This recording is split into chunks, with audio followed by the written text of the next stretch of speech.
Hi ಕವಿತಾಜಿ creativity ಚಾನಲ್ಗೆ ಸ್ವಾಗತ. ನಾನು ಫಸ್ಟ್ ಟೈಮ್ ಗಸಗಸೆ ಪಾಯಸ ಮಾಡ್ತಾಯಿದ್ದೀನಿ. ಅದು ಯಾವ ರೀತಿ ಮಾಡೋದಂತ ತೋರಿಸ್ಕೊಡ್ತೀನಿ ಬನ್ನಿ.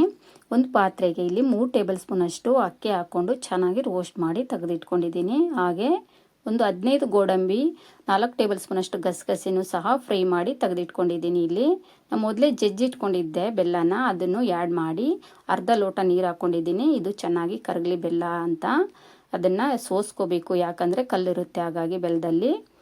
ಈಗ ಅದೇ ಪಾತ್ರೆಗೆ ಒಂದು 4 ಟೇಬಲ್ ಸ್ಪೂನ್ ಅಷ್ಟು ತುಪ್ಪ ಹಾಕ್ಕೊಂಡಿದ್ದೀನಿ. ಇಲ್ಲಿ ಒಂದು 10 ಗೋಡಂಬಿನೂ ಸಹ ಹಾಕಿ ಚೆನ್ನಾಗಿ ಫ್ರೈ ಮಾಡ್ಕೊಳ್ತಾ ಇದ್ದೀನಿ. ಇಲ್ಲಿ ಫ್ರೈ ಮಾಡಿಕೊಂಡು ಈಗ ನಾನು ಮೊದಲೇ ಹುರಿದಿಟ್ಕೊಂಡಿದ್ನಲ್ವ ಗಸಗಸೆ, ಹಾಗೆ ತೆಂಗಿನಕಾಯಿ ತುರಿ ಮತ್ತು ಇದು ಗೋಡಂಬಿ ಅಕ್ಕಿನ ಅದನ್ನು ಚೆನ್ನಾಗಿ ಪೇಸ್ಟ್ ಮಾಡಿ ಇಟ್ಕೊಂಡಿದ್ದೀನಿ. ಇಲ್ಲಿ ಅದನ್ನು ಸಹ ಆ್ಯಡ್ ಮಾಡ್ಕೋಬೇಕು. ನಾನು ರುಬ್ಲಿಕ್ಕೆ ಏಲಕ್ಕಿ ಸಹ ಹಾಕಿದ್ದೆ.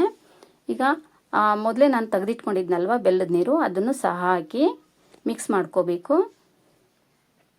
ನಮಗೆ ಪಾಯಸ ಎಷ್ಟು ತೆಳ್ಳಗೆ ಬೇಕೋ ಅಷ್ಟು ನೀರು ಮಿಕ್ಸ್ ಮಾಡ್ಕೋಬೋದು. ಇಲ್ಲಿ ಟೇಸ್ಟ್ ಅಂತೂ ತುಂಬಾ ಚೆನ್ನಾಗಿರುತ್ತೆ.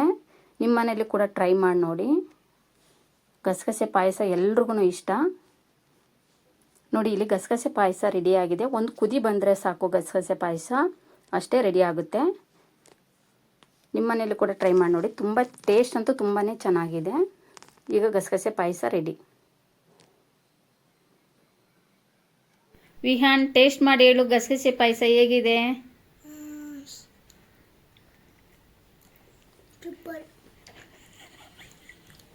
ಹೆಂಗಿದೆ? ಚೆನ್ನಾಗಿದೆನಾ? ಇಷ್ಟ ಆಯ್ತಾ?